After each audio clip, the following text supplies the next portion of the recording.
রাস্তার কোনো ডিজাইন, পথে ঘাটে টেলিভিশন, নাটক, সিনেমা, অ্যাডভার্টাইজ, এগুলোর থেকে নেওয়া।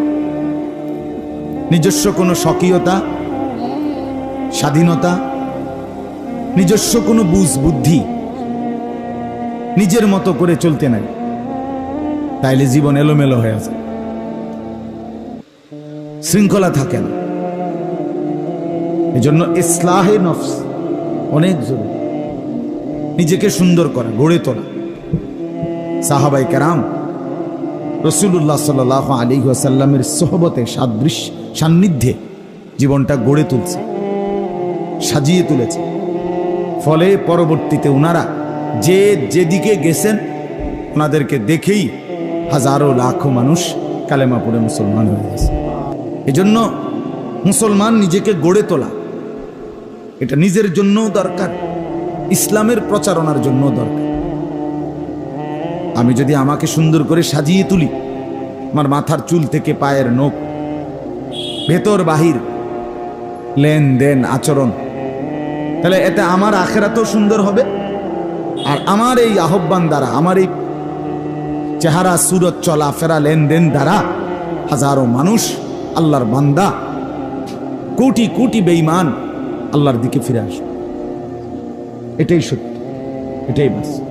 আজকে ইনসাফের সাথে বলেন যে মুসলমান দিবানিশি বিড়ি সিগারেট খায়, আপনাকে দেখে অন্য একজন মানুষ কিভাবে আল্লাহর দিকে আসবে?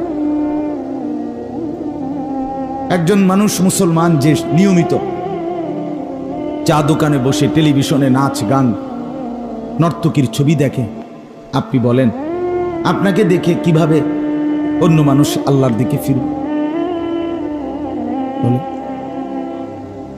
একজন যুবক ভাই, তুমি বলো, তোমরা যারা ভেতরে বসছো এখন, তুমি বলো ভাইয়া, সকাল থেকে রাত পর্যন্ত এক ওয়াক্ত নামাজ তোমারই পড়তে মন চায় না, তো তোমাকে দেখে অন্য মানুষ ইসলামের দিকে, আল্লাহর দিকে কিভাবে ফিরবে? তোমারই বা কি হবে, অন্যের বা কি হবে? তোমার চুল কখনোই কোনো মাসে মুসলমানের মতো কাটতে মন চায় না, তোমার পছন্দই কাফেরের চুল, তোমার পছন্দই বিধর্মীর চুল, তোমার কাছে ভালোই লাগে নাফরমানদের চুল।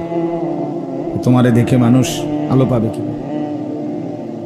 তোমার আখিরাত কি হবে? আর তোমার দ্বারা মানুষ আল্লাহকে কিভাবে চিনবে?